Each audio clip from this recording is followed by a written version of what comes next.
Igreja, vamos agora meditar na palavra do Senhor, lá em Evangelho de Marcos, capítulo 1, versículo 1 ao versículo 8. Marcos, Evangelho de Marcos, capítulo 1, versículo 1 ao 8.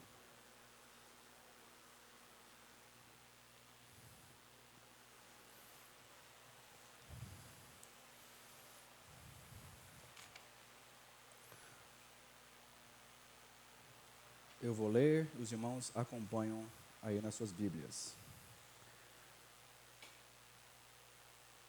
Princípio do Evangelho de Jesus Cristo, Filho de Deus, conforme está escrito na profecia de Isaías. Eis aí envio diante da tua face o meu mensageiro, o qual preparará o teu caminho. A voz do que clama no deserto: preparai o caminho do Senhor, endireitai as suas veredas. Apareceu João Batista no deserto, pregando batismo de arrependimento para a remissão de pecados. Saíam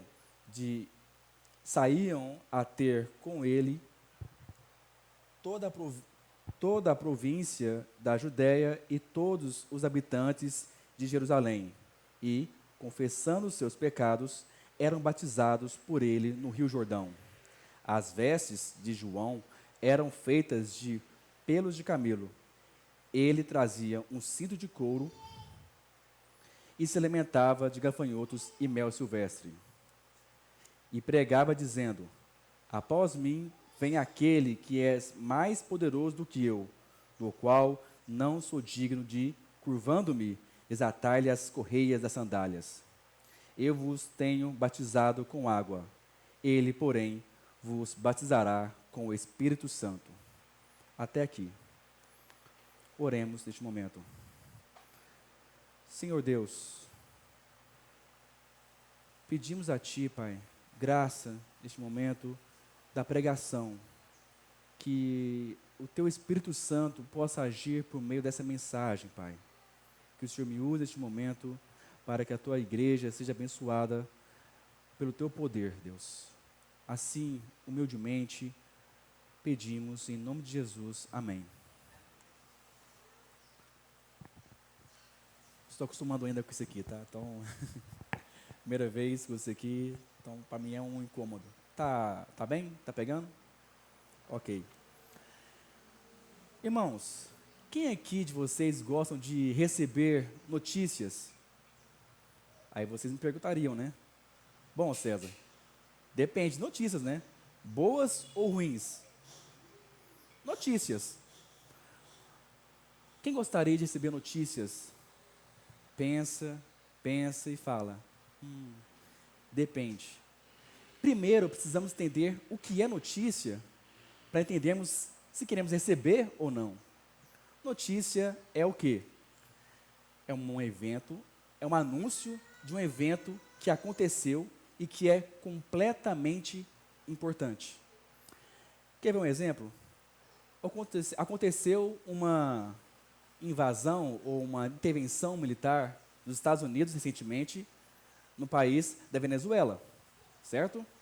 Chegando lá, capturaram o ditador Nicolás Maduro, levaram embora e chegou até nós essa notícia. O ditador foi derrotado.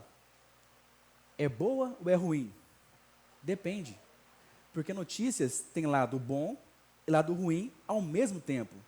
É bom para os venezuelanos, que ficaram felizes por um livre da ditadura, e ruim para os apoiadores do Maduro, por exemplo, que queriam a ditadura. Outro exemplo que podemos ver sobre notícia ser boa e ruim ao mesmo tempo é a chegada de um bebê. É uma notícia, não é? Impacta uma realidade? Sim, é uma boa notícia. Crianças, vocês são boas notícias para os seus pais, boas notícias para seus tios, avós e para nós, igreja. Vocês, crianças que estão aqui, vocês foram anunciadas Nossa, vou ter um bebê. Sua mãe diz isso para o seu pai, sua mãe diz isso também para nós. E todos nós ficamos alegres. Uau, soube hoje que uma irmã aqui está de bebê na barriga, né? Não sabia. Tem chegando também, mês que vem, nascendo um bebê. Uau, uma boa notícia. É ou não é? Sim. Para quem? Para aqueles que estão interessados. Mas quem não está interessado com vidas e boas notícias dessa forma, com saúde? Satanás. Boas-vindas depende para quem? Bom, também temos aqui a notícia de partidas. Uns vão embora, outros vão chegando. Quem vai embora, os que ficam tristes. Mas, ao mesmo tempo, aquele que vai receber essa pessoa que foi embora, está feliz. Então, idas e vindas são boas notícias e más notícias, ou ruins notícias, depende de quem recebe, conforme o que está aí no coração, não é?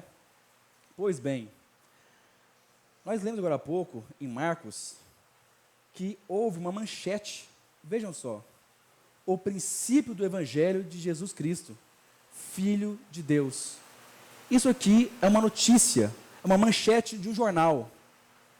Olhem só, vou falar para vocês sobre algo completamente importante, que impactou o mundo, impactou a história da humanidade.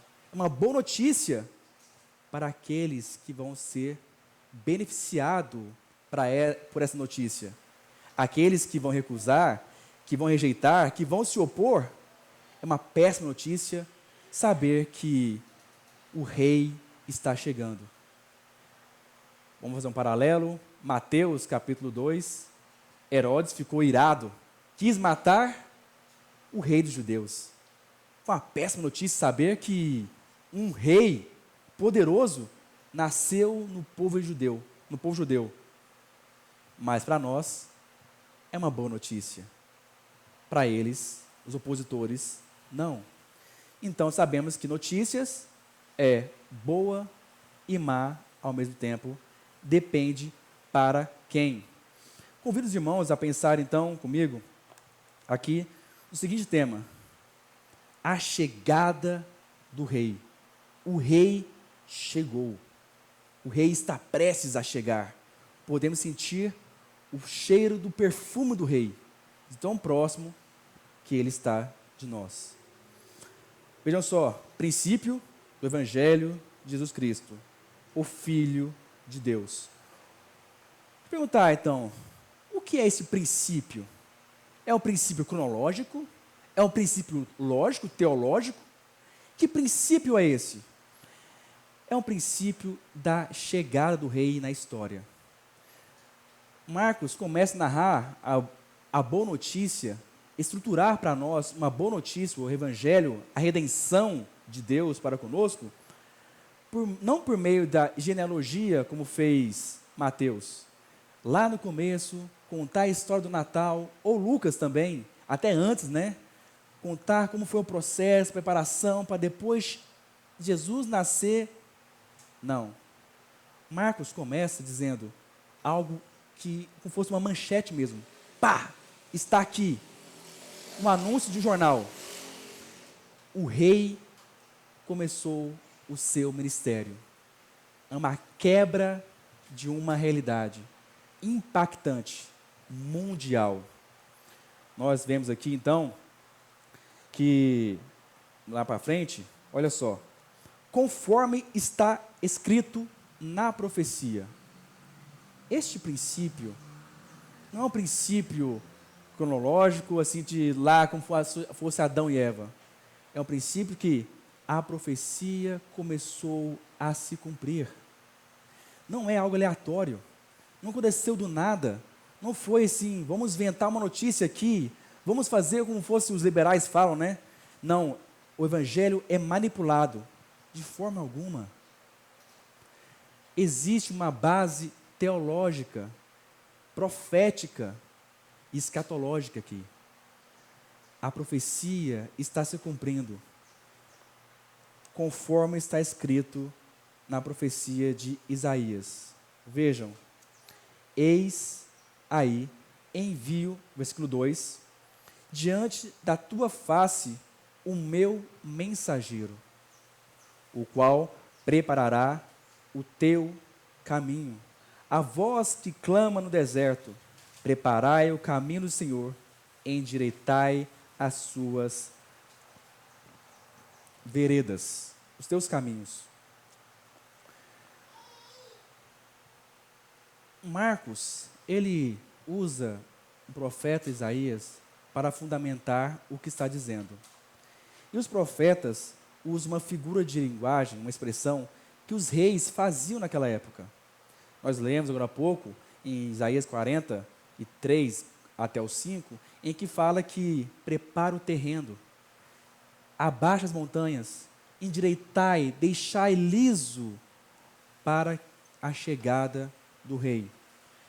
Era comum vir pessoas primeiro limpar a estrada, preparar a estrada, para que o rei pudesse chegar com o seu exército, caravanas ali, sem dificuldade, para aquele lugar. Essa linguagem que preparar o caminho é nesse sentido. Haverá alguém que vai preparar a chegada deste rei. Este rei prometido ao povo judeu, à humanidade também, aos gentios, judeus e todos. Essa era a mensagem dos profetas ao povo daquela época, do Antigo Testamento. O que significa isso?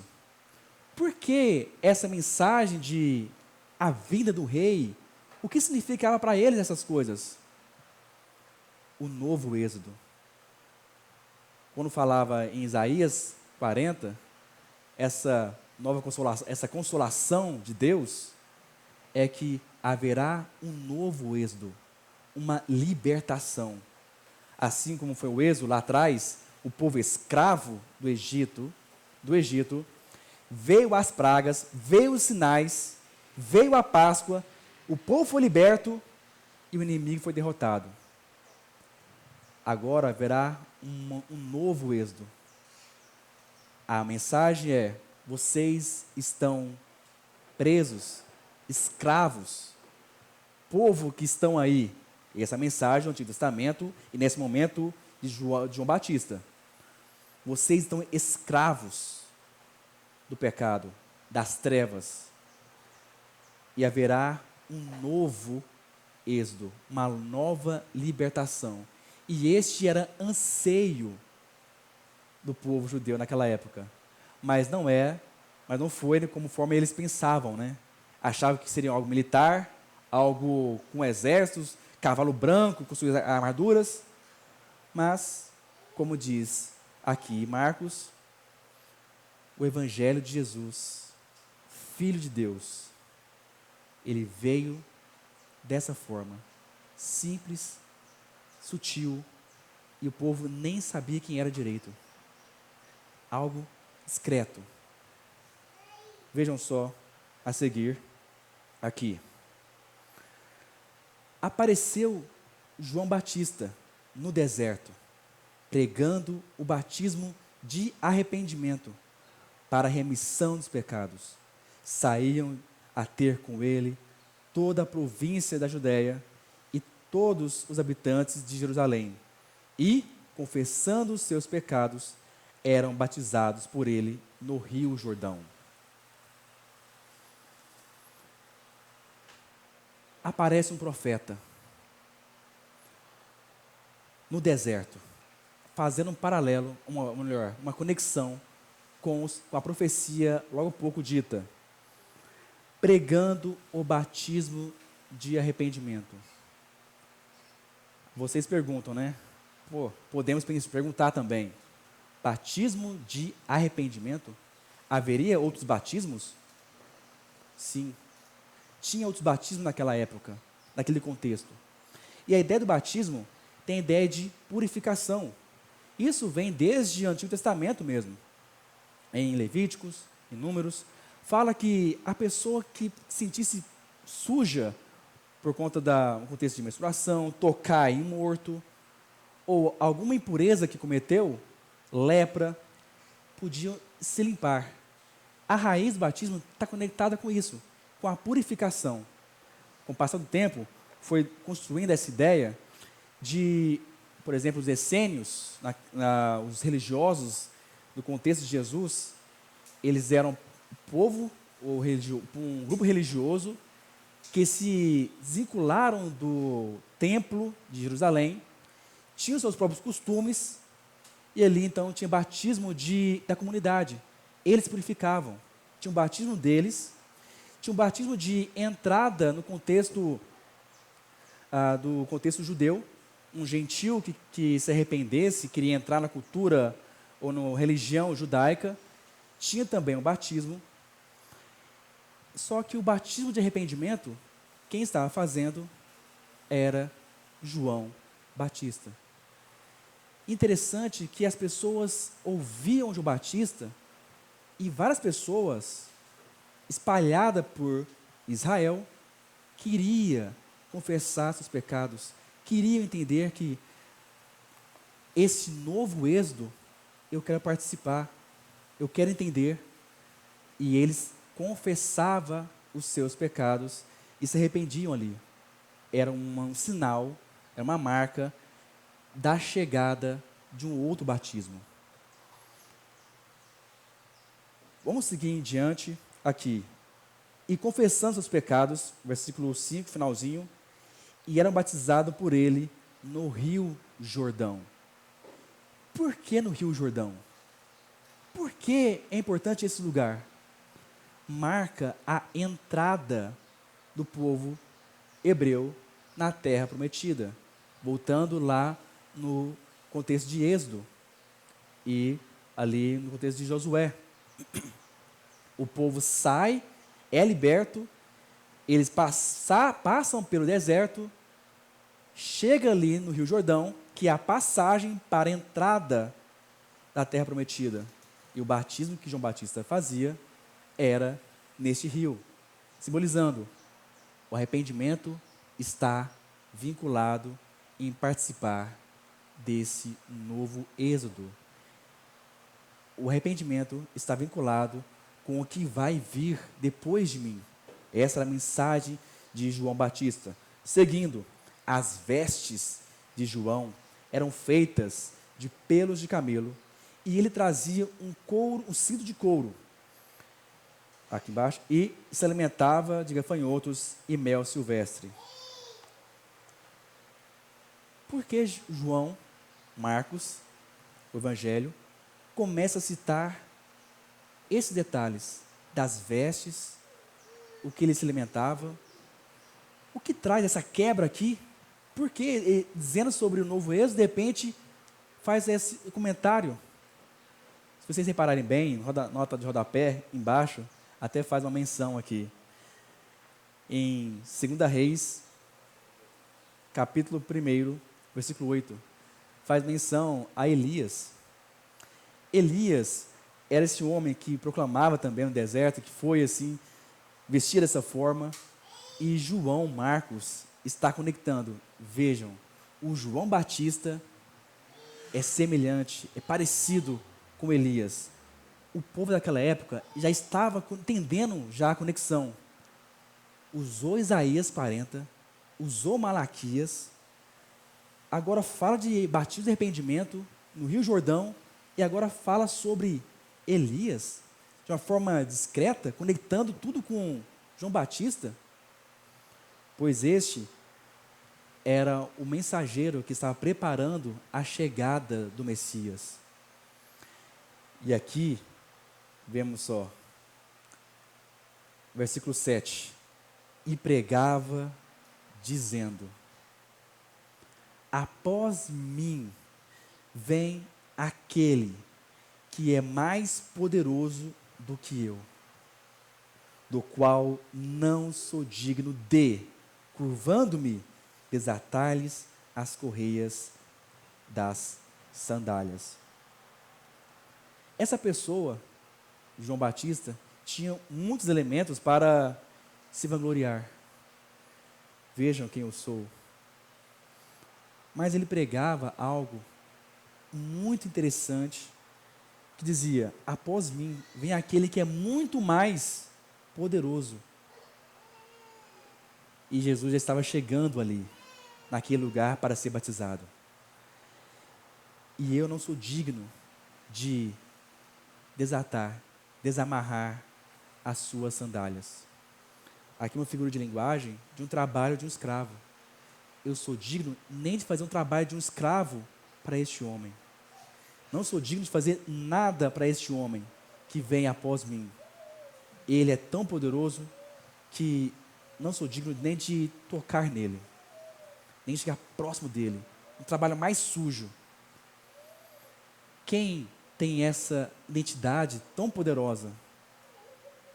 Yahweh, que está lá, os 4 consoantes do nome de Deus, que as pessoas não conseguiam pronunciar, tinha medo. O Adonai, Deus, Yahvé, tinha essa autoridade e fala: o que vem após mim, que está chegando, tem a mesma natureza divina. É o rei. O Antigo Testamento dizia que Deus, Pai, é o rei. E agora vem, rei de Israel, e agora vem o rei, o Filho de Deus. Mostrando que Jesus é o Messias, Jesus tem a mesma natureza de Deus. Não um Deus como Deus mudando, um semideus, mas o Filho de Deus que tem a mesma natureza divina.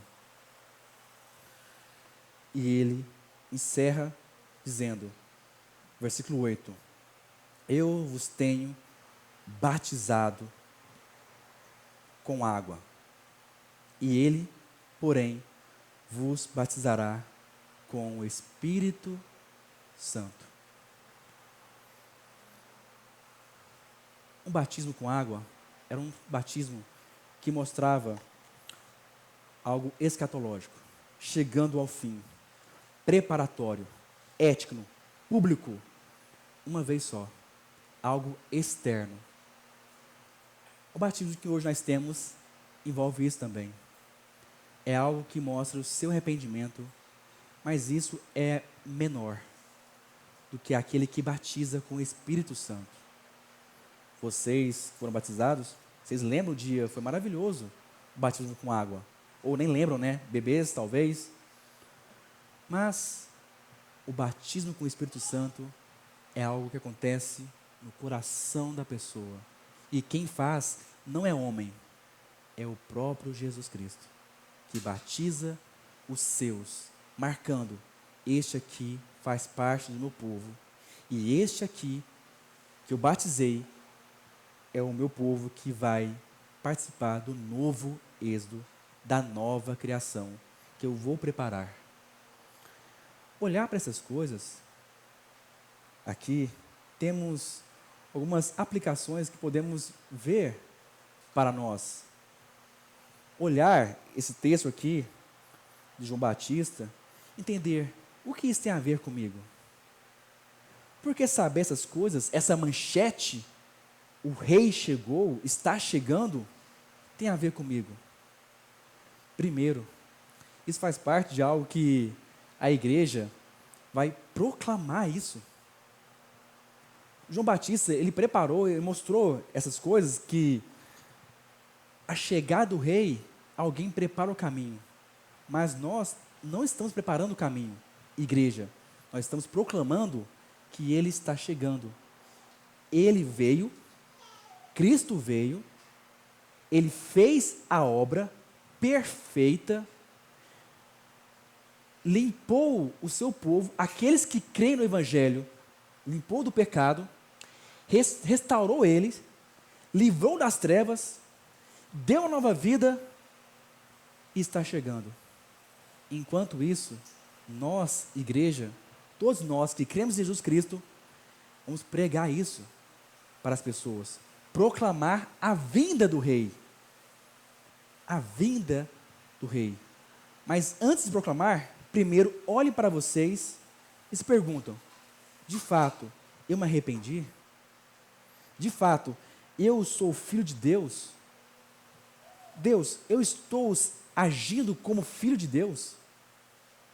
Eu digo sou filho de Deus, eu quero participar disso, eu sou a igreja, eu quero proclamar, mas primeiro, eu faço parte do seu povo? Eu fui batizado por ti, Jesus? Mostre-me,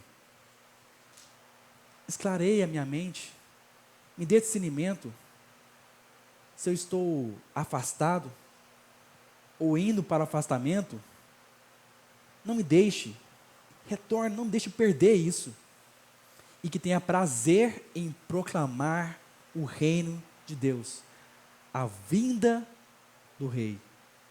A boa notícia deve ser proclamada por nós. Tenha prazer de mostrar a manchete para o seu vizinho, melhor, a manchete para o seu amigo, ou então alguém da sua casa. Olha só, uma verdade, uma manchete. Jesus, ele fez uma obra incrível. E tem gente que não sabe disso. Tem pessoas espalhadas no mundo que não conhecem Cristo. Achamos que aqui em Guarulhos, pessoas conhecem a Cristo? Não.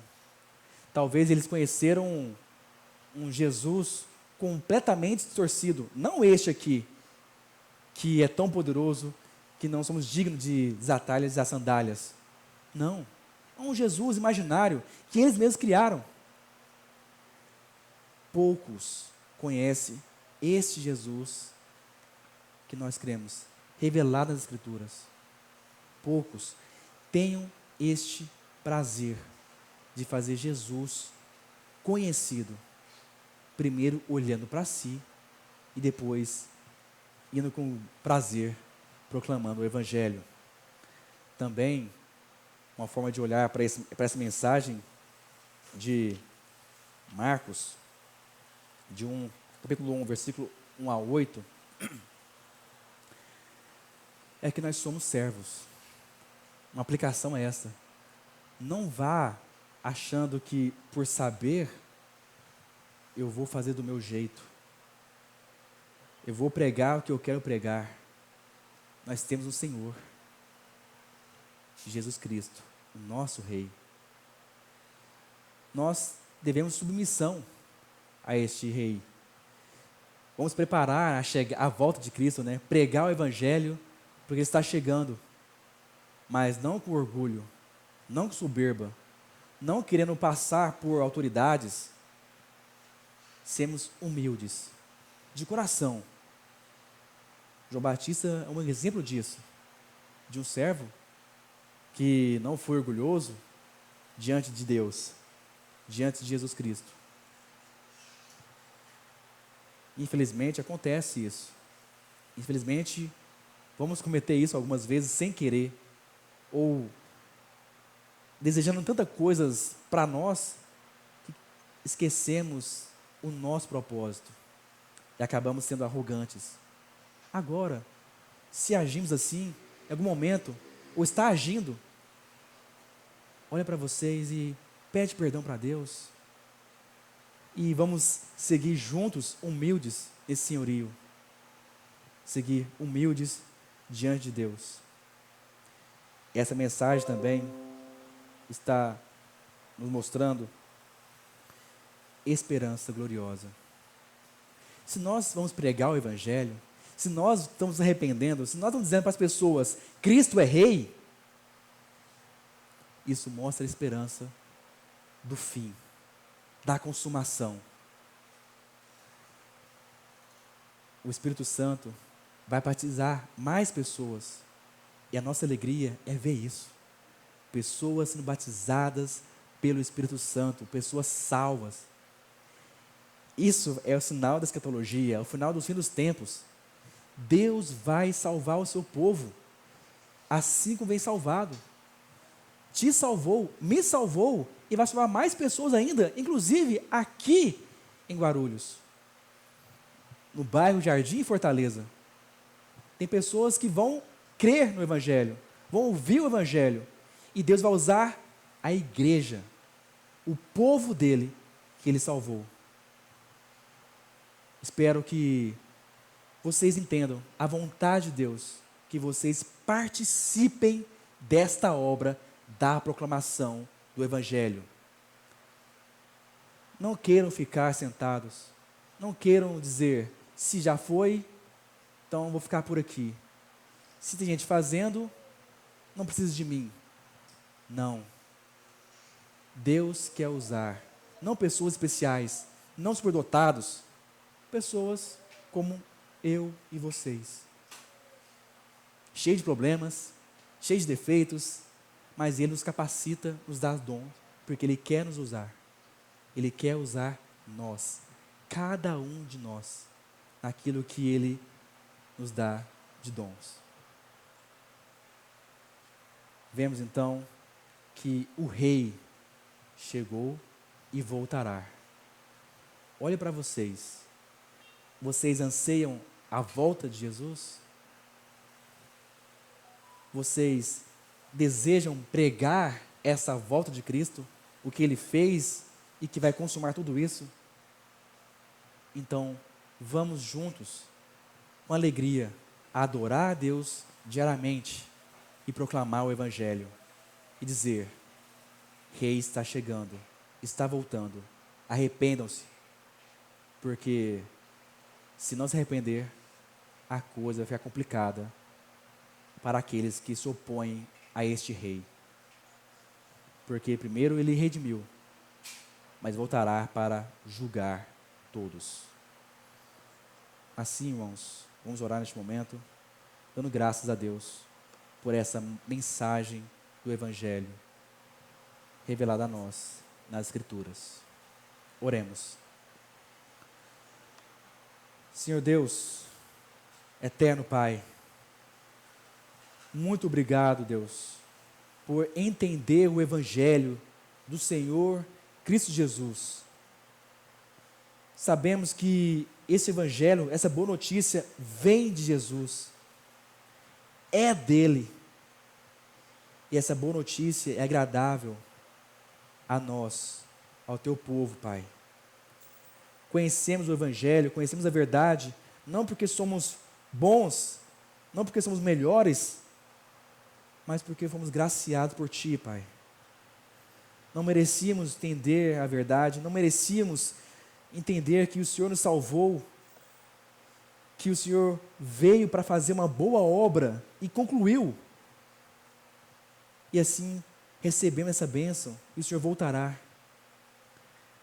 Senhor Deus, somos gratos, Pai, porque o Senhor teve misericórdia de nós.